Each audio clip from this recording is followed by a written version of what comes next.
Good morning, Kitchen Witches. This is your tarot and menu inspiration for the day.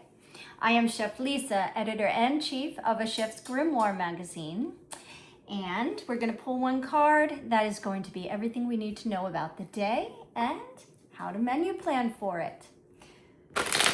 We do this in the magazine. We have, the magazine comes out quarterly, and we usually, let's see, for this year, we did The Fool. That was our first chapter or issue.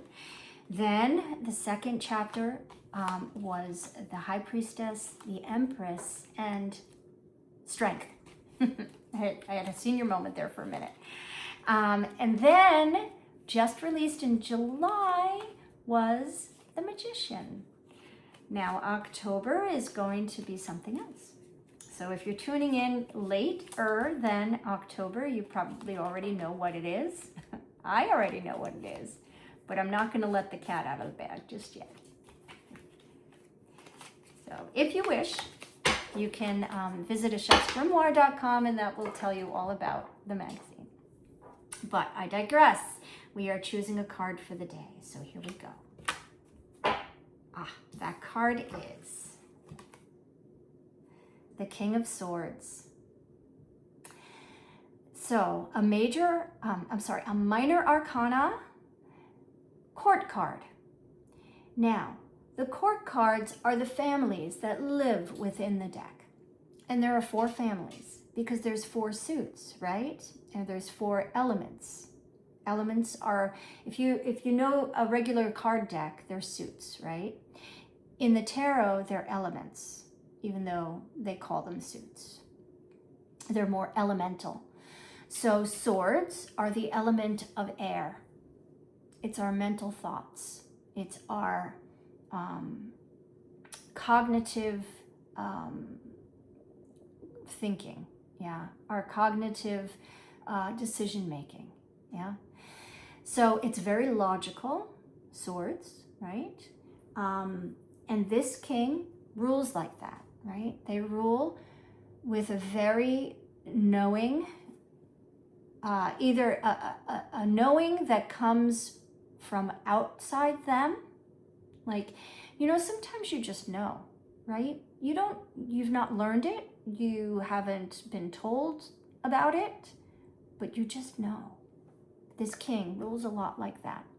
But that said, they also are very logical. So in a pinch, in a bind, they can think their way out of something easy enough and find a solution easy enough. So their kingdom really doesn't have any issues because all the issues have been thought about and executed and done. Right? It's like Camelot. Beautiful every day. So that said, yeah, the king is in very much charge of their mental capacity. They know black from white, can make the decision in a blink of an eye. They don't have to think on it, right?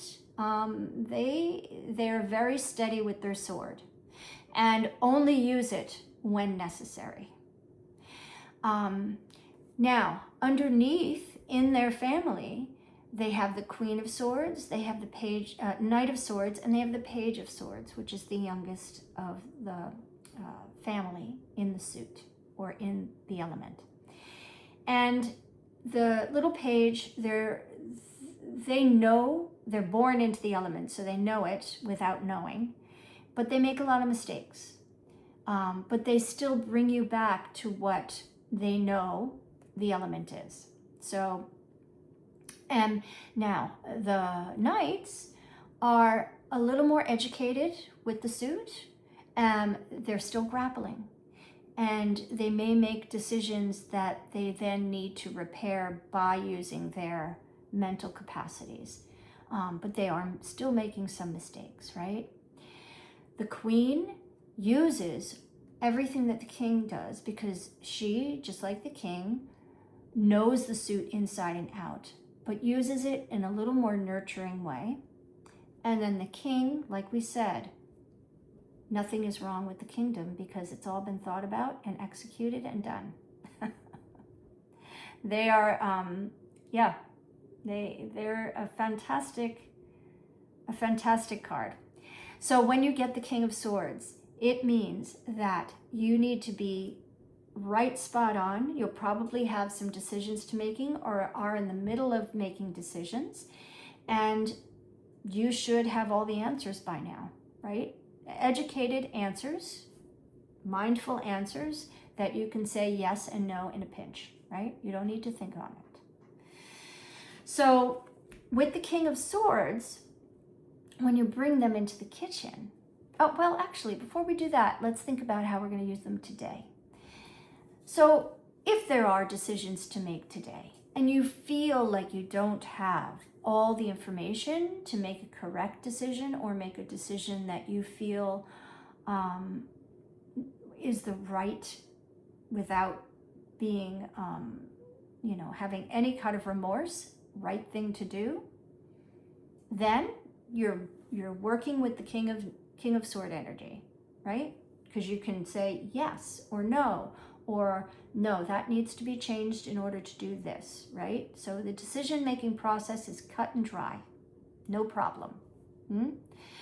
So if you say you know that something is going to come up, right? It's been hovering around for a while, you know it's going to happen, and you're just waiting for a person to come to you for the answer, then, again, you're just waiting, and then when they come to you, the answer is this.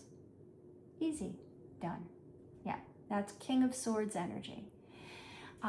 With the court cards, I know they're a little challenging because they can be, well, first of all, they're not ruled by any major arcana. They rule themselves. But knowing the element, right? So we know the swords are air, our thoughts. With that, we can kind of understand and what stage of life the family is. Are they the page? Are they the knight? Are they the king? Are they the queen? So with all of that, you can then determine how to use that card. What I like to do is go out around my day and pick out people that may incorporate that energy. I don't have to know them. I could just witness them and say, in that moment, that person was the King of Swords. Maybe at home, they're the Queen of Swords. Maybe, in the workplace, they're the Page of Swords. You don't know. But in that moment, in seeing them and seeing what they did at that moment, you can pinpoint them as a particular court card. And that's how I learned mine. So, but know that the court cards do not only need to be outside influences, right? They could be you. So are you the King of Swords today, right? Maybe. Or maybe it's somebody else. You don't know unless there's other cards around it to basically tell its story. But now, that said, we're going to bring it into the kitchen. We're going to see what delectable meals the king is going to cook for us. So for breakfast, I'm thinking grapefruit with honey. A little honey drizzled over the grapefruit. And we're going to do something interesting. It's called saji. I think it's called saji. I could be wrong in my pronunciation. Roti. It's an Indian bread. But the saji is a custard, almost like a semolina pudding. It's got semolina flour. It's got coconut, shaved coconut, or dried coconut that's unsweetened. Vegetables you can add into it if you wish, if you want to make it savory, or you could just do semolina, coconut, and ghee, right? Ghee is going to be the clarified butter that you cook it in. And the semolina flour with the coconut, a little water, right, to make it into a dough. And then you can take the pieces of dough, pat them or roll them into a round flat like bread, and into the frying pan they go. If you wanted to add sweetness, then go for a sweetened coconut shred, and then you can have a sweet saji roti. But you can make them savory, you can make them sweet. For breakfast, since you're doing the grapefruit with honey, you might want to do it savory, right? To balance the sweetness and the little sourness from the grapefruit and make them into something that's a little more savory. But it is a really nice breakfast, and it's just all different textures. You've got the soft grapefruit, the runny honey, and then it should be a little crunchy on the outside, but tender on the inside, like a flatbread of the saji roti. Delicious, right? Different. And then the reason I did this for the King of Swords is because they have an upscale palate. So they like things that are unique, right? And the searing of the pan is a little bit of, it's a little forethought goes into this. So it's not just slicing up grapefruit, drizzling honey. You're going to warm your honey a little bit, make it more drizzly. And I just think it's the perfect breakfast for a king. Yeah. So moving on to lunch. We are doing miso soup with natto. So natto is, it's a fermented soybean, whole soybean that's fermented. Many people find the flavor, the smell, the texture is not very nice. It's almost like, fish sauce in Thailand makes everything taste amazing. But if you smell it, or if you're cooking with it and your whole house smells like it, it smells like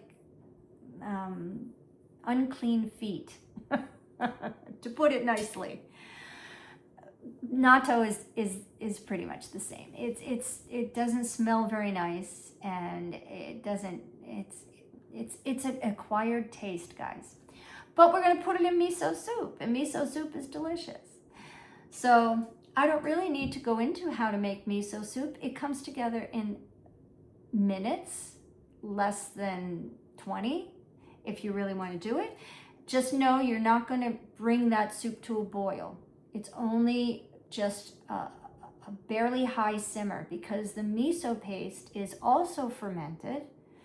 And if you put it at really high temperatures, it will kill off the good bacteria that you are eating it for, right? You're also eating it because it's delicious. It has all that umami yumminess that makes everything just really cling to your tongue, and just savory in every way, shape, or form. Delicious, right? And nourishing, very nourishing. So you can throw a little wakame in there, which is a seaweed, right? That'll be nice for texture.